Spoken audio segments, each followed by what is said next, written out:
Assalamu alaikum wa rahmatullahi ta'ala wa barakatuhu. Masoyana masu sauraron shirin rayuwa ta ce, kar ku manta a kashi na 7 na tsaya muku a gurin da Alhaji Ibrahim ya ce yana so ya yi magana da mahaifiyata.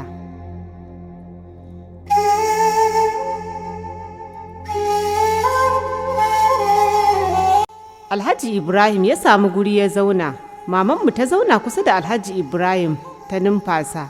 Alhaji Ibrahim ya ɗan kaɗa kansa kaɗan ya dubi mahaifiyata, ya ce na ji duk abubuwan da suka faru da Alhaji Aminu. Gaskiya ban ji daɗin abubuwan da suka faru da ku ba ƙwarai da gaske. Amma ku sa haƙuri, komai zai wuce insha Allah. Kun san kowane ɗan adam da tasa kalar ƙaddara. Amma zan yi iyakacin ƙoƙarina akan Alhaji Ibrahim domin shi mutumin kirki ne. Dan Alhaji Ibrahim mutumin kirki ne, samun nabiyinsa a cikin garin nan sai an tona, kowa ya san haka. Mahaifiyata ta numfasa kaɗan cikin rauni ta dubi Alhaji Ibrahim ta yi godiya matuƙa ƙwarai da gaske. Mahaifiyata ta ɗaga kaɗan za ta tashi sai Alhaji Ibrahim ya ce yauwa na ma manta ban faɗa miki ba, kar fa ki manta da wannan takardun da na ce a kawo da shaidodi.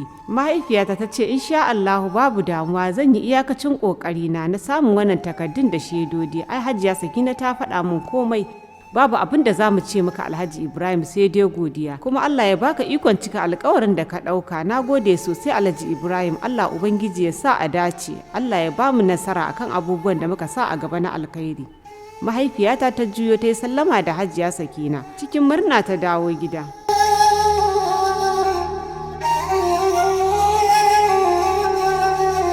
Alhaji Ibrahim mutum ne mai mammako, ba kasafa ya cika yin alkhairi ba. Hatta mutanen unguwa da abokansa da makota suna kuka da shi a bangaren yin kyauta. Mutum ne mai mammako, yin alkhairi bai dame shi ba, kowa ya san wannan. Idan ka ga Alhaji Ibrahim ya cika alkawari to tabbas akwai abin da ya san zai samu nasara a kansa na harkokin kasuwansa, ko kuma ya san zai samu ƙazamin riba. Hatta mutanen kasuwa suna kuka da lamuransa. Hatta mahaifiyata da jiyayin Alhaji Ibrahim ta dawo gida saboda ta san halinsa zai taimaka masa ɗin da gaske ko kuwa ko sai ya buƙaci wani abu daga gurinmu.